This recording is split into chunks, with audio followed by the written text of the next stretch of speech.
Hi, I'm Bill Mcnabb, Senior Minister at the Piedmont Community Church. I've been thinking about the year 1918, 102 years ago. In that year, two really big things happened and one small thing. In 1918, the Spanish flu swept across the globe, causing a worldwide pandemic. 500 million people were infected, 25% of the world's population. 50 million people died from the virus. The other big thing that happened in 1918 was that World War I ended. The largest war in human history had taken the lives of 20 million people. After 4 years of fighting, it was finally over. This is the memorial in the center of Piedmont, dedicated to the boys of Piedmont who gave their lives in World War I. We hear the word unprecedented used a lot concerning the COVID-19 pandemic.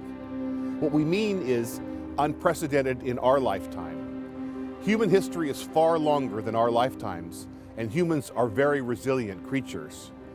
I say this not to minimize the seriousness of our current pandemic. We are right to be anxious about this disease. It's right for us to be tremendously concerned, and for that concern to spur us to action in following the recommendations of the health authorities. As Christians, we're people of hope, but we're also people of action. The old Russian proverb, pray to God but keep rowing to shore, could be altered slightly. Pray to God, but keep washing your hands. Let us by faith not lose hope in the love and care of God for our lives. Oh yeah, that third thing, that small thing that happened in 1918. Well, let me show you.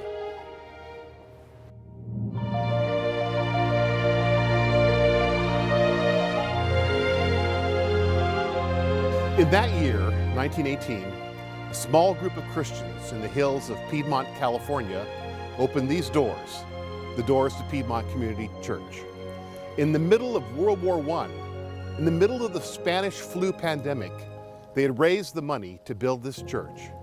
And in 1918, they held their first worship services here. In the midst of great tragedy and suffering, they offered a ray of hope and faith. Now, 102 years later, we need to continue that legacy by offering our own rays of faith and hope. We may not currently be able to meet physically for worship together, but we can reach out to each other and to our community, to be there for each other, and to help others in appropriate ways.